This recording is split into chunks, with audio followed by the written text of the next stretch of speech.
Hello friends, good evening. Welcome to R Y nursing classes. तो आज मैं लेकर आई हूँ बहुत ही इंपॉर्टेंट क्वेश्चंस एमसीक्यू जो मैं डेली लेकर आती हूँ। तो आपके अपकमिंग एग्जाम्स जैसे एम्स पटना, आरआरबी, नॉर्सेट, ईएसआईसी के लिए बहुत ही इंपॉर्टेंट होने वाले, बहुत ही ज़्यादा बेनिफिट प्रोवाइड करेंगे आपको।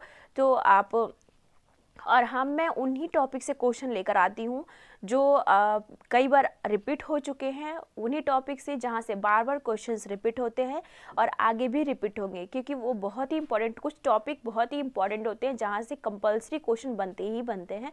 तो मैं वहीं उसी टॉपिक से क्वेश्चंस लेके आती हूँ और आज भी मैं उन्हीं टॉपिक से क्वेश्चन लेकर आई हूँ। तो चलिए स्टार्ट करते हैं आज का पहला क्वेश्चन। तो फर्स्ट क्वेश्चन है, the type of fever in which the temperature fluctuates more than 2 degree Celsius all above normal during a 24 hours period। तो इसका आंसर आप खुद बताओगे। मैं सभी के बारे में बता देती हूँ, सभी फीवर के बारे में मैं एक बार समझा देती हूँ। ये बहुत ही बार बार क्वेश्चन पूछे जाते हैं, लेकिन लोग बार बार भूल भी जाते हैं यहाँ से फीवर के बारे में। तो फर्स्ट मैं बताती हूँ, स्टार्टिंग से मैं बताती हूँ कि क्या फीवर के बारे में। तो जो नॉर्मल जो बॉडी टेम्परेचर होता है, अगर आप ओरली लो, नॉर्मल बॉडी टेम्परेचर ओरली, अगर ओरली लो नॉर्मल बॉडी टेम्परेचर तो कितना होता है नॉर्मल। अगर सेल्सियस में लिखो तो 37 डिग्री सेल्सियस होगा और फ़ारेनहाइट में 98.6 डिग्री फ़ारेनहाइट। ये ओरल बॉडी टेम्परेचर होता है। अगर ओरली लेते हो तो ये नॉर्मल होता है। और अगर रेक्टल से कितना होता है नॉर्मल, रेक्टल से लेने पे कितना होगा रेक्टल टेम्परेचर 37.5 डिग्री सेल्सियस और फ़ारेनहाइट में कितना होता है 99.6 डिग्री फ़ारेनहाइट। और एक्सिलरी कितना होता है, एक्सिलरी टेम्परेचर होगा 36.4 डिग्री सेल्सियस। और अगर फ़ारेनहाइट में देखो तो नॉर्मल होता है, अगर एक्सिला से लेते हैं टेम्परेचर तो 97.6 डिग्री फ़ारेनहाइट। तो ये देखो, ये रेक्टल टेम्परेचर है। तो जो ओरल टेम्परेचर होता है कितना होता है, नॉर्मल ओरल टेम्परेचर होता है 37 डिग्री सेल्सियस, फ़ारेनहाइट में 98.6 डिग्री फ़ारेनहाइट। तो जो ओरल टेम्परेचर है उससे जो रेक्टल टेम्परेचर है कितना होता है 1 डिग्री फ़ारेनहाइट इंक्रीज होता है ओरल टेम्परेचर से। और एक्सिलरी टेम्परेचर होता है वो ओरल टेम्परेचर से 1 डिग्री फ़ारेनहाइट कम होता है। मतलब कि जो, एक बार मैं फिर से एक्सप्लेन करती हूँ, जो नॉर्मल बॉडी टेम्परेचर होता है ओरली लेते हो तो 37 डिग्री सेल्सियस नॉर्मल होता है ओरल और 98.6 डिग्री फ़ारेनहाइट में होता है। और रेक्टली लेने पे नॉर्मल बॉडी टेम्परेचर कितना होता है 37.5 डिग्री सेल्सियस और फ़ारेनहाइट में 99.6 डिग्री फ़ारेनहाइट। और एक्सिलरी टेम्परेचर अगर एक्सिला से लेते हैं तो नॉर्मल जो बॉडी टेम्परेचर होता है 36.4 डिग्री सेल्सियस और फ़ारेनहाइट में देखो तो 97.6 डिग्री फ़ारेनहाइट। मीन्स जो ओरल बॉडी टेम्परेचर होता है उससे रेक्टल टेम्परेचर जो है, रेक्टल टेम्परेचर 1 डिग्री फ़ारेनहाइट ज़्यादा रहता है, 1 डिग्री फ़ारेनहाइट ज़्यादा होता है ओरल टेम्परेचर से। और जो एक्सिलरी टेम्परेचर होता है 1 डिग्री फ़ारेनहाइट कम होता है ओरल टेम्परेचर से। और अगर axillary temperature and rectal temperature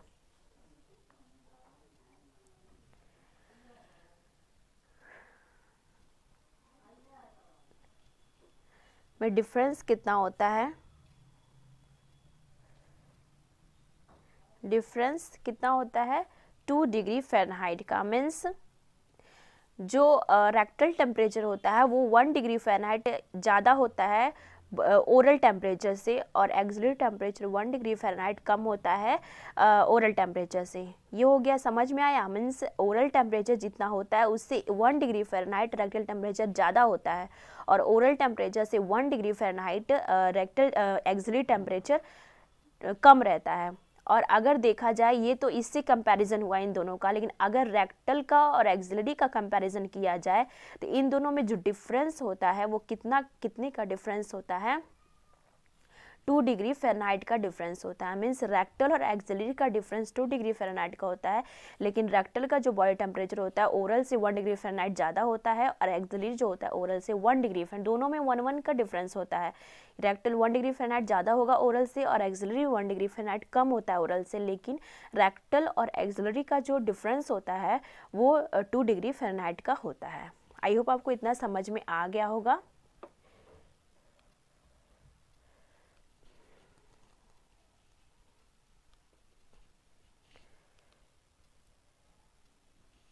अब नेक्स्ट देखते हैं। नेक्स्ट अब क्या होता है, फॉर्मूला, जो कि बार बार पूछा जाता है, to convert Fahrenheit to Celsius. Fahrenheit से सेल्सियस में अगर हम कन्वर्ट करेंगे, मीन्स फ़ारेनहाइट है सेल्सियस नहीं है, तो फॉर्मूला क्या होगा, सेल्सियस इक्वल टू, हमें सेल्सियस निकालना है, फ़ारेनहाइट माइनस 32 ब्रैकेट बंद 5/9, ये फॉर्मूला होता है। अगर फ़ारेनहाइट से सेल्सियस में कन्वर्ट करना है तो Celsius equal to Fahrenheit minus 32 bracket बंद 5/9, ये फ़ारेनहाइट सेल्सियस से फ़ारेनहाइट निकालते हैं, मीन्स फ़ारेनहाइट टू सेल्सियस निकालते हैं। और अगर पूछा जाए to convert Celsius to Fahrenheit, means अगर to convert Celsius to Fahrenheit, Celsius से फ़ारेनहाइट में कन्वर्ट करना, मीन्स अगर फ़ारेनहाइट हमें निकालना है तो क्या फॉर्मूला होगा, सेल्सियस इंटू 9/5 प्लस 32, ये फॉर्मूला है। मीन्स सेल्सियस का अगर सेल्सियस निकालना है तो क्या फॉर्मूला है, फ़ारेनहाइट माइनस 32 ब्रैकेट बंद 5/9, और अगर फ़ारेनहाइट निकालना है तो फॉर्मूला क्या होगा, Celsius into 9/5 plus 32।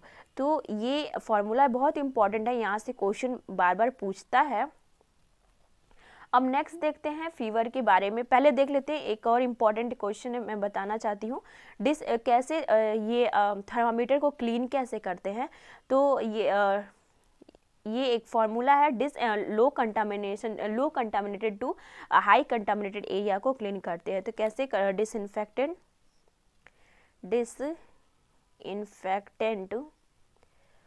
From low contaminated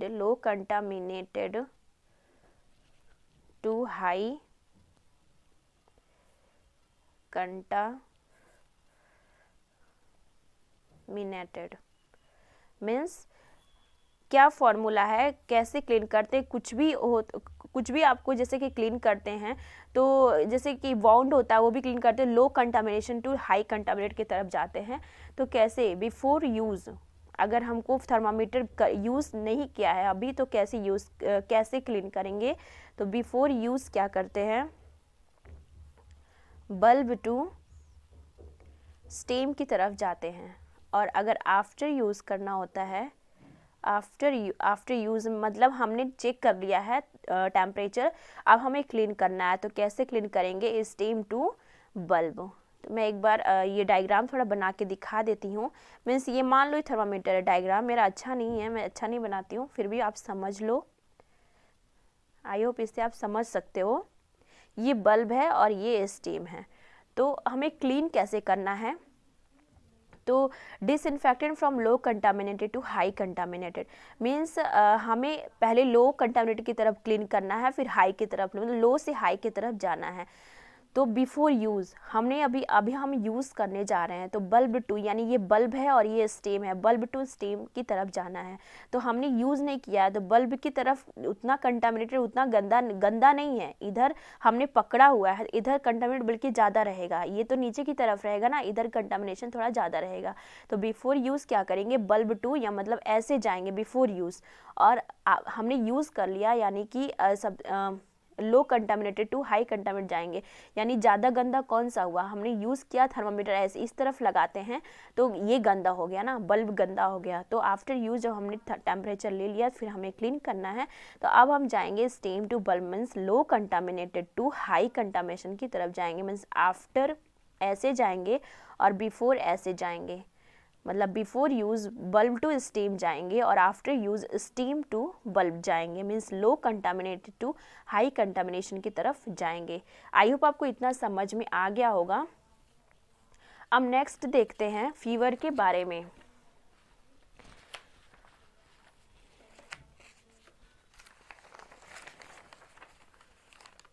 मैंने सोचा ये न्यू पेजेस पे मैं समझाऊं अलग से तो ज़्यादा सही रहता है, बेटर रहता है, क्योंकि उस पर ज़्यादा जगह नहीं रहता इस पेज पे लिखने के लिए, तो इस पे ज़्यादा अच्छे से मैं लिख के एक्सप्लेन कर सकती हूँ। तो अब मैं बताती हूँ फीवर के बारे में, types of fever. Types of fever तो ये बहुत ही इम्पॉर्टेंट है, क्योंकि ये समझ लोगे ना तो आप इस क्वेश्चन का आंसर दे दोगे बहुत ही ईजिली।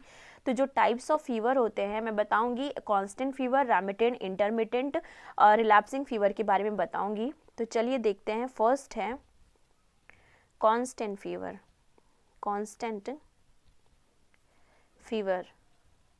फर्स्ट कांस्टेंट फीवर में क्या होता है कि नॉट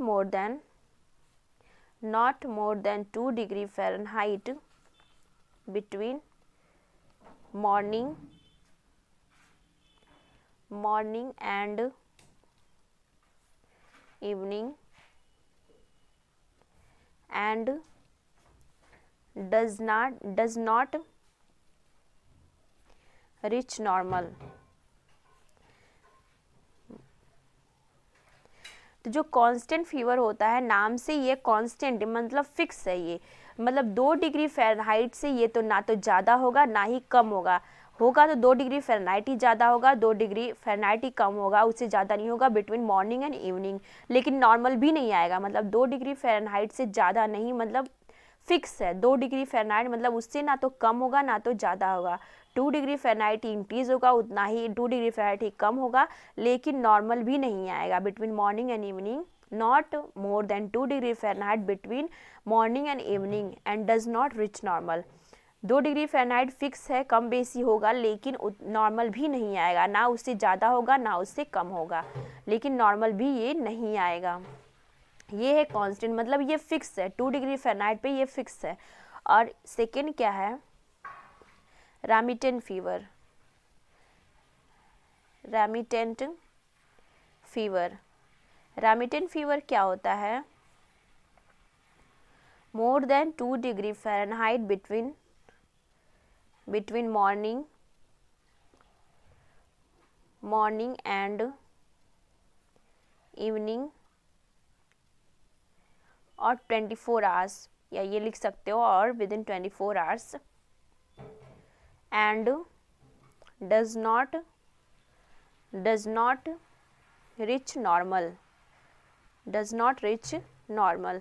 तो जो फीवर है रेमिटेंट फीवर में क्या होता है कि ये मोर देन 2 डिग्री, मतलब ये फिक्स नहीं है, ये 2 से ज़्यादा भी होता है, उससे कम भी हो सकता है, विद इन 24 आवर 24 घंटे के अंदर उससे ज़्यादा भी हो सकता है फीवर, उससे कम भी हो सकता है, लेकिन हाँ ये भी नॉर्मल नहीं आएगा। ये दोनों में अंतर क्या है मैं एक बार और एक्सप्लेन कर देती हूँ। जो कांस्टेंट फीवर है ये तो 2 पे फिक्स है, ये 2 से ना तो ज़्यादा होगा ना तो कम होगा, बिटवीन मॉर्निंग एंड इवनिंग आप बोल सकते हो 24 घंटे में, लेकिन नॉर्मल भी ये नहीं आने वाला, कांस्टेंट है, ये 2 पे फिक्स है। नॉर्मल तो दोनों नहीं आएंगे, कांस्टेंट भी नॉर्मल नहीं आएगा और रेमिटेंट भी नॉर्मल नहीं आएगा। हाँ लेकिन कांस्टेंट नाम से ये जान लो कांस्टेंट है, फिक्स है, ये 2 से ज़्यादा ना होगा ना कम होगा, मतलब नॉर्मल भी नहीं आएगा, नॉर्मल तो दोनों नहीं आएंगे, लेकिन ये 2 पे फिक्स है कांस्टेंट, ये 2 पे ही रहेगा, 2 से ना ज़्यादा होगा ना कम होगा, ऐसे आप याद रख सकते हो। और रेमिटेंट क्या होगा, मोर देन 2, 2 से ये घट बढ़ सकता है, लेकिन ये भी नॉर्मल दोनों नहीं आएंगे, लेकिन ये 2 पे फिक्स रहेगा कांस्टेंट। ये रेमिटेंट 2 से ज़्यादा भी हो सकता है कम भी हो सकता है, लेकिन नॉर्मल नहीं आएगा। ये समझ में आ गया कांस्टेंट और रेमिटेंट। अब नेक्स्ट देखते हैं, नेक्स्ट है इंटरमिटेंट फीवर। थर्ड है इंटरमिटेंट फीवर, इंटरमिटेंट फीवर। इसमें क्या होता है कि temperature rise more than 2 degree Fahrenheit, return at regular intervals, ये बोल सकते हो in a day और 24 hours में। मीन्स इसमें क्या होता है, इंटरमिटेंट फीवर्स टेम्परेचर जो होता है वो राइज होता है मोर देन 2 डिग्री फ़ारेनहाइट, मतलब 2 से ज़्यादा बढ़ सकता है fever, and return at regular intervals. Means ये नॉर्मल आएगा, मतलब दिन में 2 या 3 बार ये क्या होगा कि ये नॉर्मल होगा, ये नॉर्मल आएगा। इन दोनों में क्या था कि ये दोनों नॉर्मल, कांस्टेंट और रेमिटेंट दोनों नॉर्मल नहीं आ रहे थे, लेकिन कांस्टेंट ये 2 पे फिक्स था, 2 से ज़्यादा ये कम नहीं हो रहा था, 2 पे ही बढ़ रहा था, कम हो रहा था। लेकिन रेमिटेंट जो था वो 2 से ज़्यादा कम हो रहा था, लेकिन नॉर्मल दोनों नहीं आ रहे थे। लेकिन इंटरमिटेंट फीवर क्या मीन्स इंटरमिटेंट है, ये कभी फीवर हो जा रहा है कभी नहीं। मीन्स नाम से, आप नाम से याद रख सकते हैं। कांस्टेंट मीन्स 2 पे फिक्स है, रेमिटेंट मतलब इसका एकदम अपोजिट है, ये 2 से ज़्यादा कम हो सकता है। मीन्स ये दोनों ऐसे आप याद कर सकते हो। और इंटरमिटेंट नाम से, इंटरमिटेंट मतलब वो इंटरमिटेंट फीवर है, फीवर कभी रह रहा है कभी नहीं रह रहा है। लेकिन हाँ इतना आपको याद रखना है कि एक दिन में, हाँ एक दिन में ये क्या हो रहा है कि 2 से 3 बार, 2 to 3 बार ये नॉर्मल आ रहा है, ये रिटर्न हो रहा है, ये नॉर्मल आ रहा है, लेकिन फिर फीवर आ जा रहा है, मतलब more than 2 degree Fahrenheit fever बढ़ जा रहा है। लेकिन दिन भर में 2 से 3 बार ये फीवर नॉर्मल हो भी जा रहा है, लेकिन फिर इन 2 डिग्री फ़ारेनहाइट से ज़्यादा ये बढ़ भी जा रहा है, कम भी हो जा रहा है, लेकिन नॉर्मल भी आ रहा है। हाँ मैं एक बार और एक्सप्लेन करती हूँ, पूरा एक बार पढ़ा लेती हूँ फिर। बल्कि आप नाम से इसको रटने की जरूरत नहीं है, आप नाम से याद रख सकते हो। कांस्टेंट मतलब आप ऐसे याद रखो, कांस्टेंट फीवर, रेमिटेंट, ये दोनों को आप एक साथ ले लो, ये दोनों एक दूसरे के अपोजिट हैं, लेकिन एक सिमिलैरिटी दोनों में है कि दोनों नॉर्मल नहीं आते हैं, दोनों नॉर्मल नहीं आते, एक सिमिलैरिटी है।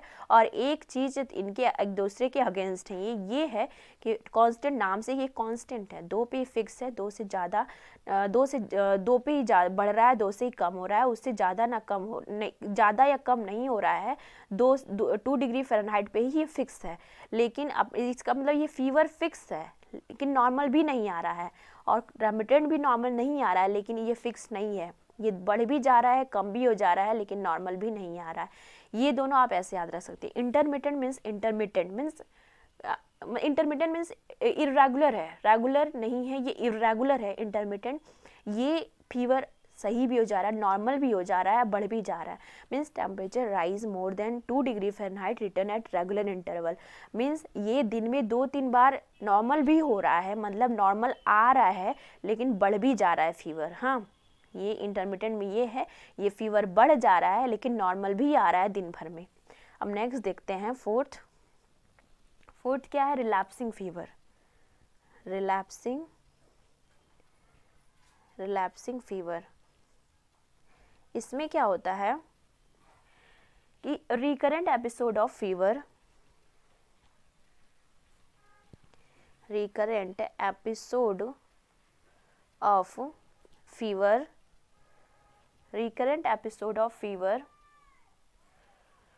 इसमें क्या हो रहा है कि फीवर जो होता है रिकरेंट होता है, बार बार आता है फीवर, नॉर्मल। लेकिन ये क्या होता है कि 24 घंटे, जैसे मलेरिया में होता है ना, recurrent episode of fever 24 hours and then again fever, and then again fever. ये मलेरिया की कंडीशन में होता है, मलेरिया, इसको मैं समझाती हूँ। और रिलैप्सिंग फीवर क्या होता है, आप इंटरमिटेंट और रिलैप्सिंग को इनको एक साथ ऐसे पढ़ो।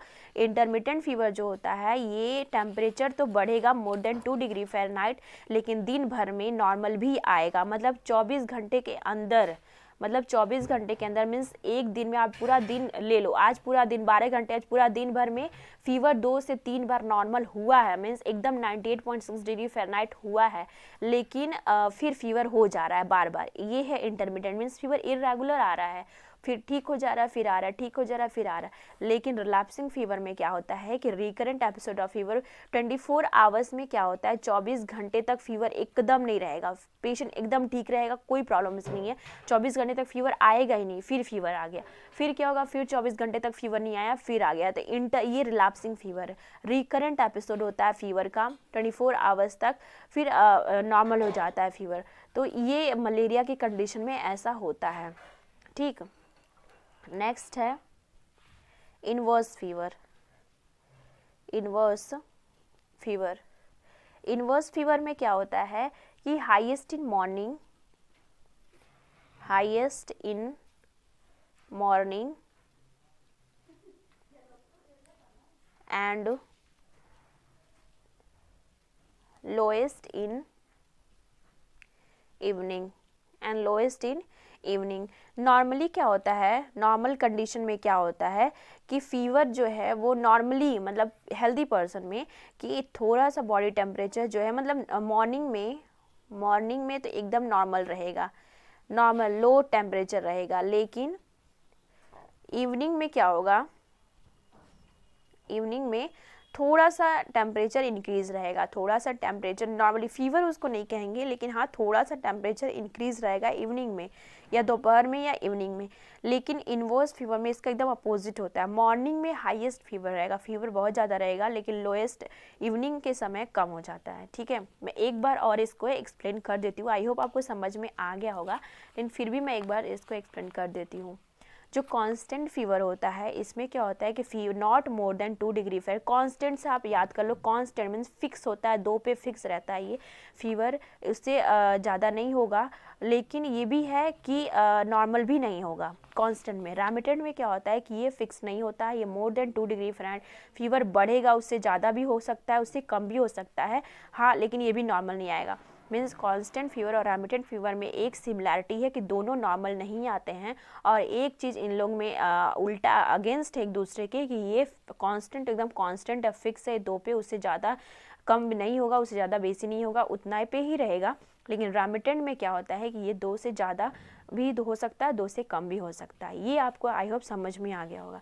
नेक्स्ट देते हैं इंटरमिटेंट। इंटरमिटेंट मतलब इरेगुलर फीवर होता है, मीन्स दिन भर में क्या होगा, फीवर नॉर्मल भी आ जाएगा, एकदम पर्सन जो है वो जिसको फीवर आ रहा है एकदम ठीक भी हो जाएगा दिन भर में। एक कभी 99.6 डिग्री फ़ारेनहाइट हो गया, तो कभी क्या हो गया 100 हो गया, कभी एकदम 99.6 डिग्री फ़ारेनहाइट हो गया, तो कभी कभी कितना हो जाएगा 102 हो जाएगा, कभी 101 हो जाएगा, फिर 98.6 डिग्री फ़ारेनहाइट। मीन्स दिन भर में 1, 2 बार 3 बार नॉर्मल भी फीवर हो जाएगा, और फिर फीवर बढ़ भी जाएगा। मीन्स इंटरमीडिएट इरेगुलर रहेगा, फीवर नॉर्मल भी हो जाएगा दिन भर में और बढ़ भी जाएगा, इंटरमिटेंट रहेगा। और रिलैप्सिंग फीवर में क्या होता है, रिकरेंट बार बार फीवर होता है। मीन्स इससे आप ये समझ लो, इसमें 24 घंटे तक फीवर एकदम नहीं रहेगा, उसके बाद फिर क्या होगा, फीवर फिर पेशेंट को हो जाएगा, फिर क्या होगा 24 घंटे तक एकदम नहीं रहेगा, फिर आ जाएगा फीवर। मीन्स रुक रुक के फीवर आता है, रिकरेंट एपिसोड होता है फीवर का दिन भर में। इंटरमिटेंट और रिलैप्सिंग को आप एक साथ देख के याद कर सकते हो, कांस्टेंट और रेमिटेंट को एक साथ आप याद कर लो,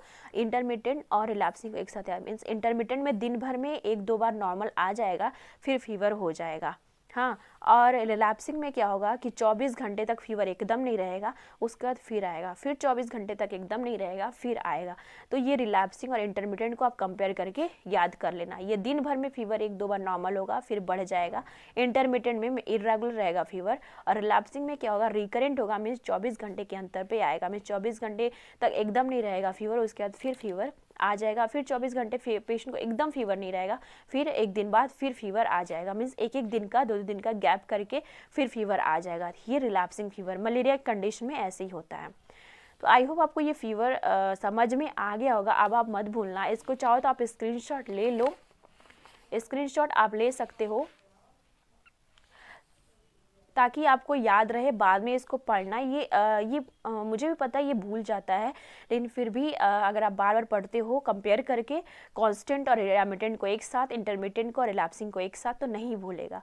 और इन्वर्स फीवर क्या होता है कि मैंने बताया कि नॉर्मल पर्सन जो होता है उससे मॉर्निंग के समय तो फीवर बीपी सब नॉर्मल होता है, लो रहता है थोड़ा, लेकिन इवनिंग में हल्का सा बढ़ जाता है, फीवर नहीं लेकिन हाँ हल्का सा जरूर बॉडी टेम्परेचर बढ़ जाता है दोपहर तक इवनिंग तक। लेकिन इन्वर्स में फीवर में अपोजिट होता है, इन्वर्स होता है मीन्स अपोजिट होता है, इसमें मॉर्निंग में फीवर हाई रहेगा और इवनिंग में कम हो जाता है। तो ये हो गया फीवर के बारे में। तो आज का क्वेश्चन क्या है कि the type of fever in which the temperature fluctuates, means temperature बढ़ेगा, फ्लक्चुएट होता रहेगा, मीन्स फिक्स नहीं रहेगा, इसमें 2 से ज़्यादा भी हो सकता है, 2 डिग्री से कम भी हो सकता है, all above normal during a 24 hours. तो ये देखो इसका आंसर होगा, आप बताओ इसका आंसर क्या होगा। इसका रिकरेंट मीन्स बार बार, वही होगा रिलैप्सिंग। तो ये इंटरमीडिएट सब फीवर के बारे में मैंने आपको समझा दिया। रेमिटेंट इसका आंसर होगा, B is right answer. Remittent में देखो मैंने क्या बताया है कि फीवर फिक्स नहीं है, ये कांस्टेंट में फिक्स है ना, सिर्फ कांस्टेंट में फीवर फिक्स है, रेमिटेंट में फिक्स नहीं है, वो बढ़ेगा, 2 से कम भी हो सकता है, ज़्यादा भी हो सकता है, विद इन 24 आवर्स और 1 डे बोल सकते हो, लेकिन नॉर्मल भी नहीं आएगा। तो इसमें भी वही फ्लक्चुएट हो रहा है fever with in 24 hours more than 2 degree Celsius. तो ये क्या है, बी इज राइट आंसर। तो आपको ये फीवर आज समझ में आ गया होगा बहुत अच्छे से। तो चलिए देखते हैं नेक्स्ट क्वेश्चन। नेक्स्ट क्वेश्चन आज का क्या है, कॉन्जेनिटल एब्सेंस और closure of a normal body orifice और ट्यूबुलर ऑर्गन इन स्कार। तो देखो मैं एक एक सबका डिफाइन कर देती हूँ। जो फिस्टुला होता है, फिस्टुला क्या होता है, abnormal connection between organs, abnormal connection होता है बिटवीन 2 ऑर्गन्स के बीच में, ये फिस्टुला होता है। हर्निया क्या होता है कि बल्जिंग ऑफ एन ऑर्गन और tissues through an abnormal opening, कोई भी एबनॉर्मल ओपनिंग के थ्रू जो बल्जिंग हो जाता है उसको क्या बोलते हैं, टिश्यूज या ऑर्गन का, उसको मतलब बाहर की तरफ आ जाएगा, बल्ज हो जाएगा, उसको हर्निया बोलते हैं। तो फिस्टुला एबनॉर्मल कनेक्शन होता है बिटवीन 2 ऑर्गन्स, मीन्स एबनॉर्मल दोनों के 2 ऑर्गन के बीच में एबनॉर्मल ओपनिंग बन जाती है, उसको बोलते हैं फिस्टुला। और हर्निया बल्जिंग हो जाता है ऑर्गन्स का ओपनिंग, एबनॉर्मल ओपनिंग के थ्रू। और स्टेनोसिस मीन्स नैरोइंग होता है। और एट्रेशिया क्या होता है, एट्रेशिया होता है कि एब्सेंस और closure of natural passes of the body, जो नेचुरल पासेस होते हैं बॉडी के, उसमें क्या होगा, या तो वो डेवलप ही नहीं हुए रहेंगे, हाँ, या तो वो डेवलप ही नहीं हुए रहेंगे, या तो वो जो पासेस हैं, 2 ट्यूब्स के बीच में जो पासेस हैं वो या तो डेवलप या तो क्लोज रहेंगे, या तो डेवलप ही नहीं हुए रहेंगे, या तो हाँ, या तो क्लोज रहेंगे या तो डेवलप ही नहीं रहेंगे, अच्छे से डेवलप ही नहीं हुए रहेंगे, या तो क्लोज रहेंगे। तो देखो क्वेश्चंस में क्या दे रखा है, कॉन्जेनिटल एब्सेंस और closure of a normal body orifice और ट्यूब्यूल्स, मीन्स कॉन्जेनिटली क्या होंगे कि 2 ओरिफाइस जो ट्यूबुलर ऑर्गन्स हैं वो या तो एब्सेंस रहेंगे या क्लोज रहेंगे of a normal body orifice, जो कि वो नॉर्मल होने चाहिए, ओपनिंग होना चाहिए नॉर्मली, लेकिन या तो वो डेवलप ही नहीं हुए हैं, या तो वो क्लोज है, बंद नहीं होना चाहिए लेकिन वो बंद है, और या तो वो डेवलप ही नहीं हुए हैं, तो वो एट्रेशिया। तो इसका आंसर होगा एट्रेशिया। मैं एक बार इसका डेफिनेशन लिख देती हूँ, एब्सेंस और क्लोजर ऑफ ए नेचुरल, जो नेचुरली जो क्लोजर होना, नेचुरली जो ओपनिंग होना चाहिए वो या तो डेवलप ही नहीं हुआ है या तो क्लोज है, natural passes of the body. तो ये हो गया। इसका भी सेम चीज़ वही लिखा हुआ है कि कॉन्जेनिटल एब्सेंस होगा या तो क्लोजर होगा, फिर नॉर्मल बॉडी ओरिफाइस और ट्यूबुलर ऑर्गन्स इज कॉल्ड एट्रेशिया ना, पूरी तरह से डेवलप नहीं हुआ रहेगा, या तो वो क्लोज नहीं होना चाहिए जबकि वो क्लोज रहेगा, वो एट्रेशिया कहलाता है। ठीक है, आपको आई होप आपको ये समझ में आ गया होगा क्वेश्चन। अब नेक्स्ट क्वेश्चन पे चलते हैं। नेक्स्ट है, which of the following is the responsibilities of the staff nurse. Staff nurse की क्या रिस्पॉन्सिबिलिटी है ये आप बताओ, इसका आंसर क्या होगा। कमेंट में करना है कि आपको इसका आंसर मालूम था कि नहीं मालूम था, खुद को भी आप इवेल्युएट करो, क्योंकि मैं उन्हीं टॉपिक से क्वेश्चन लेके आई हूँ जो बहुत ही इंपॉर्टेंट टॉपिक्स है, जहाँ से बार बार क्वेश्चंस रिपीट होते हैं। तो आप ये खुद को इवेल्युएट करो कि आपको ये क्वेश्चंस आ रहे हैं नहीं आ रहे, और नहीं आ रहे तो मैं अच्छे से एक्सप्लेन कर रही हूँ, आप उसको समझो, स्क्रीनशॉट लो, पढ़ो, तो आप आई होप, मुझे 100% विश्वास है कि आपको बाद में ये बहुत ही ज़्यादा बेनिफिट देने वाले हैं। तो आप अच्छे से समझो, इसको अच्छे से पढ़ो। तो इसका आंसर बताओ क्या होगा। Which of the following is the responsibility of the staff nurse. तो या क्वालिटी केयर होगा, observation and reporting, record keeping. तो इसका आंसर ऑल ऑफ दीज होगा, मीन्स सारा होगा। क्वालिटेटिव केयर वो करती हैं, ऑब्जर्वेशन एंड रिपोर्टिंग करती हैं, और रिकॉर्ड कीपिंग। तो ये सारे काम होते हैं स्टाफ नर्स के। तो ये D is right answer, means D is right answer, D is right answer. ठीक, नेक्स्ट पे चलते हैं। Hospice is the treatment concept for. तो हॉस्पाइक क्या होता है कि ये किस लिए यूज़ करते हैं, ये उन पेशेंट के लिए यूज़ करते हैं जो कि कोई भी, जैसे कैंसर है, कैंसर का लास्ट स्टेज का कैंसर का है, तो उस पेशेंट को वो ठीक नहीं हो सकता, बस उसके बचे कुछ दिन, मतलब कुछ ही दिन बचे हुए हैं, तो जिसमें उसको सिर्फ सिम्टोमेटिक ट्रीटमेंट देना है, पेन मैनेजमेंट करना है, और उसको जो स्पिरिचुअल नीड है उसको पूरा करना है, उसके विश को पूरा करना है। तो बस हम यही कर सकते हैं। तो hospice is the treatment concept for. तो इसका आंसर अब तक आपको समझ में आ गया होगा। इसका आंसर है terminally ill cancer patient, means कोई लास्ट स्टेज का कैंसर का पेशेंट है। तो इसमें साइकेट्रिक पेशेंट, कार्डियक पेशेंट ये तो नहीं होगा, इसमें पेशेंट ठीक भी हो सकता है, लेकिन टर्मिनली इल कैंसर पेशेंट ये इसका राइट आंसर, प्रायोरिटी इसी को जाएगा। प्रायोरिटी भी देखना है क्योंकि प्रायोरिटी वाले क्वेश्चंस बहुत ही ज़्यादा पूछे जाते हैं नॉर्सेट में, एम्स में। तो आप इसको ध्यान रखा करो कि प्रायोरिटी, कभी भी ऐसा होता है ना आंसर चारों सही लगते हैं पर लेकिन हमको प्रायोरिटी पूछा जाता है, प्रायोरिटी पे ध्यान देना है। तो इसमें priority terminally ill cancer patient को जाएगा, क्योंकि हॉस्पाइक केयर उन्हीं को देते हैं जो लास्ट स्टेज जिनका चल रहा होता है, उनको, जैसे कि हम सिम्टोमेटिक ट्रीटमेंट कर सकते हैं, सिम्टोमेटिक ट्रीटमेंट मीन्स या जैसे पेन मैनेजमेंट कर सकते हैं, पेन मैनेजमेंट कर सकते हैं, स्पिरिचुअल नीड पूरा उनका कर सकते हैं, स्पिरिचुअल नीड पूरा कर सकते हैं, उनके विशेस को पूरा कर सकते हैं। तो ये सब उनकी आखिरी इच्छा क्या है पूछेंगे, उनकी आखिरी इच्छा को कोशिश करेंगे पूरा कर सके, वो जो चाहते हैं पूरा करेंगे। उनको पेन मैनेजमेंट कर सकते हैं, सिम्टोमेटिक ट्रीटमेंट दे सकते हैं, बस यही हम कर सकते हैं, क्योंकि अब वो ठीक नहीं हो सकते, लास्ट स्टेज पे हैं। तो ये सब आता है हॉस्पाइक केयर में। तो इसका ए इज़ राइट आंसर, ए जो है वो राइट आंसर होगा।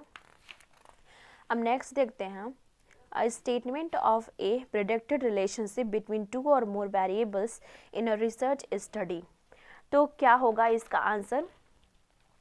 तो आप बताइए, एजम्पशन और हाइपोथेसिस बहुत ही इंपॉर्टेंट है, यहाँ से क्वेश्चन पूछे जाते हैं। मतलब रिसर्च के तो एक दो क्वेश्चन ही पूछे जाते हैं, mainly pilot study, assumption, hypothesis कुछ मतलब ये कुछ फिक्स होते हैं इंपॉर्टेंट, एक ही दो क्वेश्चन पूछे जाते हैं। लेकिन फ्रेंड्स एक पॉइंट ही बहुत इंपॉर्टेंट होता है, एक पॉइंट से इंसान का सिलेक्शन रुक जाता है। तो यहाँ से भी एक दो क्वेश्चन बहुत ही इंपॉर्टेंट है।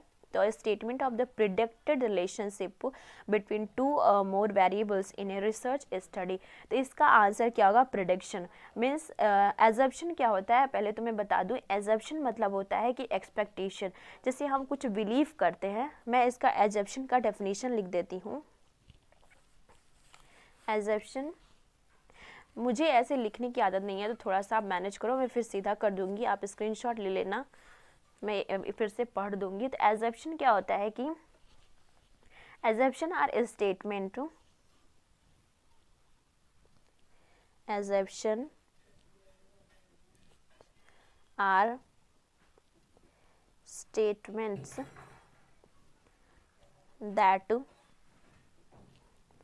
that are taken for granted or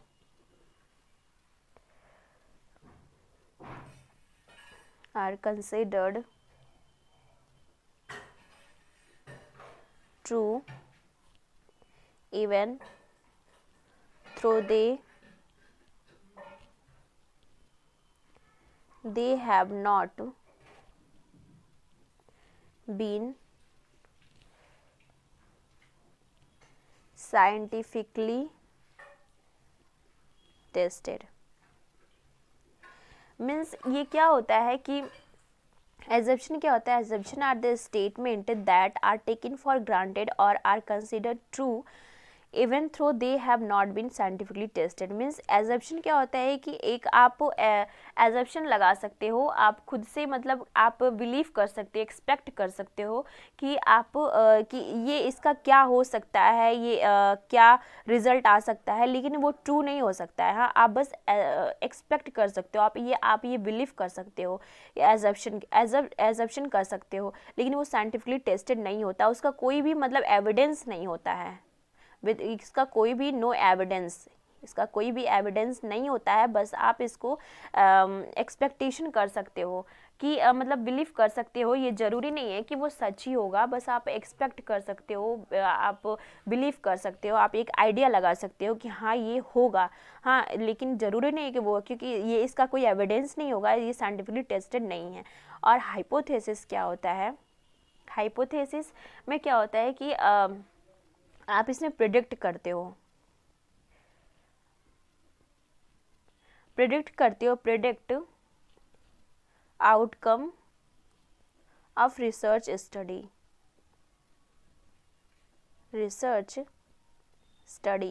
means hypothesis में क्या होता है कि आप इसमें प्रिडिक्ट कर सकते हो। हाँ, इसमें आप अनुमान लगा सकते हो कि इसका रिजल्ट क्या आ सकता है, जो आप रिसर्च स्टडी कर रहे हो उसका रिजल्ट क्या आ सकता है, आप एक अनुमान लगा सकते हो, प्रिडिक्ट कर सकते हो। ये टेस्टेड, आप टेस्ट भी इसको कर सकते हो, लेकिन जो एजम्पशन होगा वो एजम्पशन ये ज़रूरी नहीं है, आप एक बिलीव कर सकते हो, आइडिया लगा सकते हो कि हाँ ये होगा, लेकिन ज़रूरी नहीं है कि वो होगा, बस एक एजम्पशन है, आप बस ऐसा मान सकते हो, एक आइडिया लगा सकते हो। लेकिन हाइपोथेसिस क्या है कि आप प्रेडिक्ट कर सकते हो कि आपके स्टडी का, रिसर्च स्टडी का क्या रिजल्ट आएगा, क्या आउटकम आएगा, ये आप प्रेडिक्ट कर सकते हो और ये टेस्टेड भी है। तो ये अंतर होता है एजम्पशन में और हाइपोथेसिस। मीन्स एजम्पशन मतलब कि ये आप एक एजम्पशन लगा सकते हो, आइडिया मीन्स एक्सपेक्टेशन लगा सकते हो, आप ऐसे लिख लो, एक्सपेक्ट कर सकते हो, आप इसको एक्सपेक्ट कर सकते हो, लेकिन कोई एविडेंस नहीं होगा। लेकिन हाइपोथेसिस में क्या होता है कि आप प्रेडिक्ट कर सकते हो कि आपके रिसर्च स्टडी का क्या रिजल्ट हो सकता है, आप इसको टेस्ट भी कर सकते हो। तो ये डिफरेंस है एजम्पशन और हाइपोथेसिस में। तो इसमें क्या दे रखा है, पूछ क्या रहा है क्वेश्चन में, statement of the predicted relationship between 2 और मोर variables in a research study is called. तो सेम पूछा है, प्रिडिक्ट कर सकते हो बिटवीन 2 और मोर वेरिएबल्स, 2 वेरिएबल्स के बीच में आप प्रिडिक्शन लगा सकते हो इन अ रिसर्च स्टडी। तो इसका आंसर होगा हाइपोथेसिस। तो डी इज़ राइट आंसर। तो फ्रेंड्स, मैं आपके लिए कम से कम 30-40 क्वेश्चंस का मैंने आप 50 हो गया होगा, क्योंकि मैंने इतना क्वेश्चन जो एक्सप्लेन किया है, बहुत ही इंपॉर्टेंट क्वेश्चन मैं लेकर आई थी। तो आई होप आपको समझ में आया होगा। आपका मैंने बहुत ही इंपॉर्टेंट क्वेश्चन का प्रिपरेशन करा दिया है। आई होप आपका ये सारे प्रिपेयर हो गए होंगे, समझ में आ गए होंगे। या आप स्क्रीनशॉट ले लेना, मैं दिखा दे रही हूँ। तो आप ये सब याद रखना। तो आई होप आपको समझ में आया होगा। बहुत ही इंपॉर्टेंट टॉपिक मैं लेकर आई थी। तो आप दूसरों को भी बेनिफिट दो इसका, आप दूसरों को भी शेयर करो, लाइक करो, सब्सक्राइब करो। जो अभी नए हैं, जिन्होंने अभी सब्सक्राइब नहीं किया है इस चैनल को, वो सब्सक्राइब करें, ताकि जो भी मैं इंपॉर्टेंट क्वेश्चंस लेकर आऊँगी, क्योंकि मैं आगे भी इस तरह के क्वेश्चन मैं डेली लेकर आऊँगी, जो रिपीटेड इंपॉर्टेंट टॉपिक्स है, जहाँ से बार बार क्वेश्चंस रिपीट होते हैं, वहाँ से मैं क्वेश्चन ज़रूर लेकर आऊँगी और डेली लेकर आऊँगी। तो आप जो लोग सब्सक्राइब नहीं किए हैं वो लोग सब्सक्राइब कर दो प्लीज़, ताकि, और बेल आइकन को दबा देना, ताकि जो भी मैं वीडियो लेकर आऊँ उसका नोटिफिकेशन आपके पास तुरंत पहुँच सके। और जिन्होंने लाइक नहीं किया वो लाइक कर दो। कमेंट करना ज़रूर, आप खुद को इवैल्यूएट करो कि आपको कितना क्वेश्चंस इसमें से आपको आ रहे थे। तो आप अच्छे से पढ़ाई करो। Thank you very much.